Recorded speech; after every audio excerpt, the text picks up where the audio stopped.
मित्रों,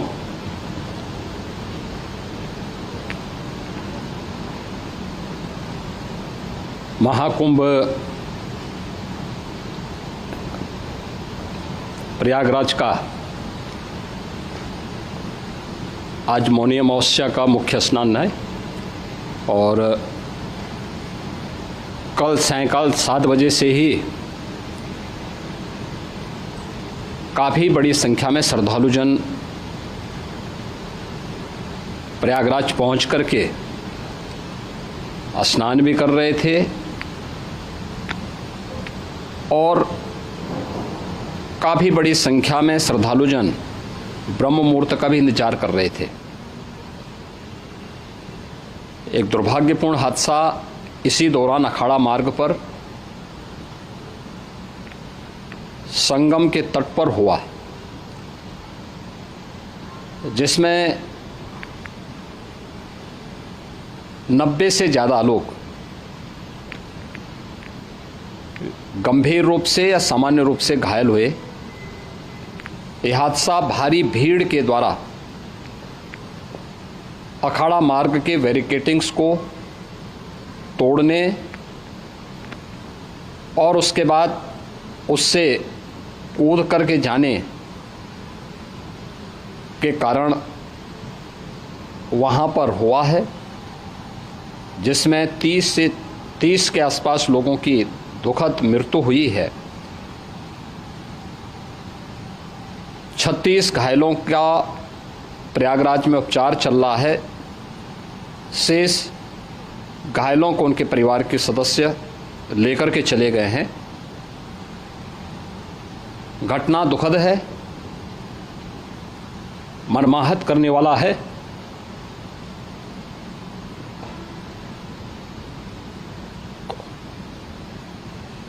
उन सभी परिजनों के प्रति हमारी पूरी संवेदना है।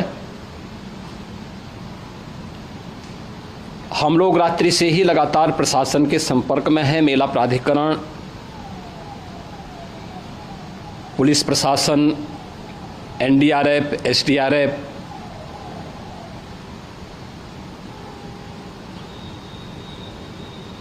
और भी अन्य जितने भी व्यवस्थाएं हो सकती थी उन सबको वहां पर तैनात किया गया है। परिणाम उसी का है कि हादसे के कुछ ही देर के बाद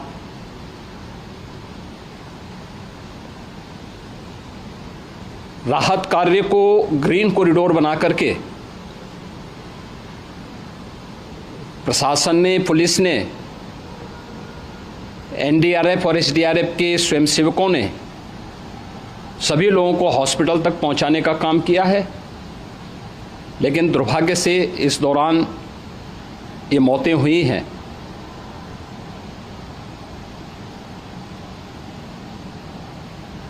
स्वाभाविक रूप से इन सब मुद्दों पर प्रश्न उठना स्वाभाविक भी है।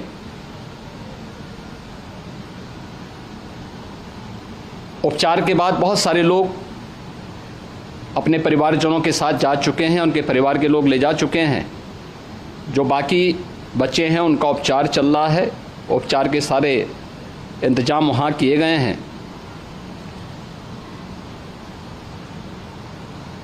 प्रेशर मौनी अमावस्या का ये मुख्य स्नान है महाकुंभ का, और बहुत ज़्यादा प्रेशर प्रयागराज में होने के कारण सभी प्रकार के मार्ग भी चौक थे। रात्रि से ही प्रशासन उन मार्गों को खुलवाने और स्थिति को सामान्य करने के लिए पूरी तत्परता के साथ लगा भी रहा।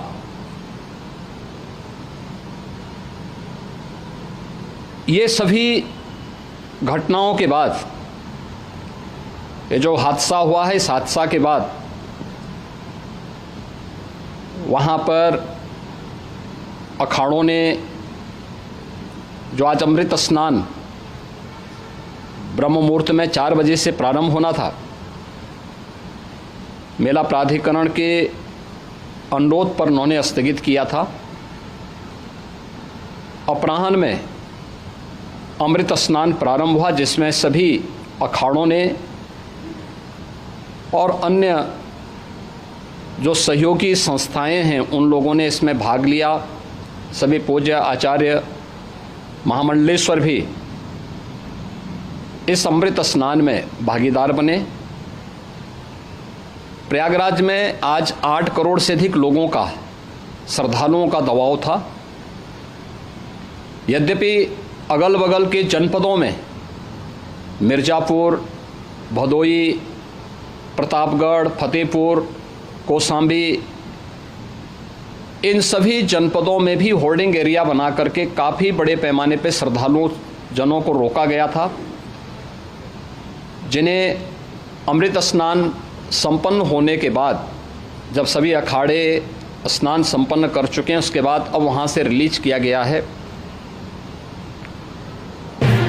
इतना भारी दबाव ये पहली बार वहाँ पर देखने को मिला था, और जिसके बारे में हम लोगों ने पूरे इंतजाम करने के प्रयास भी किए गए थे। रेलवे स्टेशनों पर, चाहे वह झूसी हो, चाहे वह प्रयागराज सिटी हो, प्रयागराज हो, फाफामऊ हो, उन सभी पर लगातार दबाव बना रहा। रेलवे ने भी इस दौरान वहाँ के दबाव को ध्यान में रखते हुए मेला स्पेशल चलाई।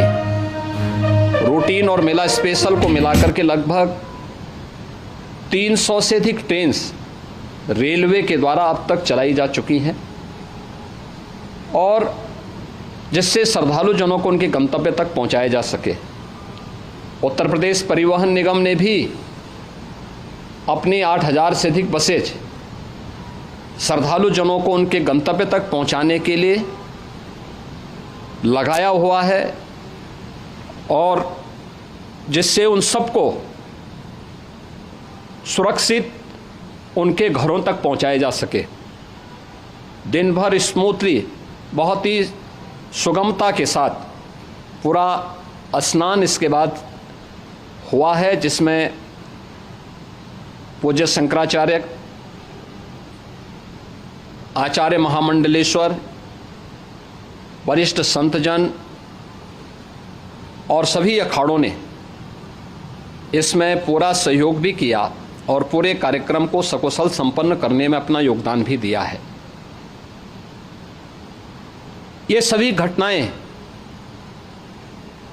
मर्माहत करने वाली भी हैं और एक सबक भी है, लेकिन हादसे के तह में भी जाने की आवश्यकता है। और इसी दिशा से सरकार ने भी तय किया है कि हम इसकी एक जुडिशियल इंक्वायरी भी करेंगे, क्योंकि कई बार रिव्यू होने के बाद स्थानीय स्तर पर हर प्रकार की सतर्कता के बाद आखिर कहाँ से ऐसे हादसे फिर भी होते हैं और हुए हैं। इसके लिए हम लोगों ने न्यायमूर्ति हर्ष कुमार के नेतृत्व में पूर्व डीजी श्री वीके गुप्ता और retired IAS Shri D K Singh, इन 3 सदस्यीय जुडिशियल कमीशन को भी इसके लिए गठित किया जा रहा है। इन सभी अन्य कार्यों के साथ साथ हम लोगों ने वहाँ की पूरी घटना पर आज पूरे दिन भर एक एक घटना को लेकर के मुख्यमंत्री का जो कंट्रोल रूम था, उस कंट्रोल रूम से भी, चीफ सेक्रेटरी के कंट्रोल रूम से भी, डीजीपी के कंट्रोल रूम से भी लगातार इन चीज़ों की मॉनिटरिंग की जाती रही। दिन भर बैठक चली है और लगातार एक एक घटना को लेकर के वहाँ पर प्रशासन के साथ संवाद भी रहा है, विभिन्न अखाड़ों के साथ संवाद रहा है, अन्य संतों के साथ भी दिन भर हम लोग संवाद बनाते रहे हैं। प्रातःकाल से आदरणीय प्रधानमंत्री जी का, माननीय गृह मंत्री जी का, माननीय राष्ट्रीय अध्यक्ष जी का, अन्य तमाम केंद्रीय मंत्रियों का, माननीय रेल मंत्री जी का, प्रदेश की माननीय राज्यपाल महोदया का भी समन्वय बराबर आवश्यक दिशा निर्देश भी और मार्गदर्शन भी प्राप्त होता रहा। इसको लेकर के यहाँ पर सरकार ने उसे नीचे मजबूती के साथ उतारने का कार्य करने का प्रयास किया। घटना अत्यंत दुखद है। मृतकों के प्रति मेरी विनम्र श्रद्धांजलि है। जितने भी मृतक के परिजन हैं उन सभी परिवारजनों के प्रति जिन्होंने अपने परिवार के सदस्यों को खोया है, मेरी संवेदनाएं हैं। विनम्र श्रद्धांजलि उनके प्रति संवेदना मेरी है और इस पूरी घटना की हम लोग न्यायिक जांच करवा करके इसकी तह में भी जाएंगे। इसके अलावा पुलिस के स्तर पर भी अलग से हम लोग इसके एक अलग से भी जांच करवाएंगे कि आखिर कहां पे ऐसे हादसे किन कारणों से हुए हैं, क्योंकि पहले से इस बारे में हम लोग हमारी रणनीति थी कि इतनी बड़ी संख्या में श्रद्धालु वहां पर आएंगे। मृतक के परिजनों के प्रति हम प्रदेश सरकार की तरफ से जिन्होंने इस हादसे में अपने परिवार के सदस्यों को खोया है, वहां पर मेला प्राधिकरण के पास वो पूरी सूची है, उन लोगों ने उसको वहाँ पे जारी भी किया है।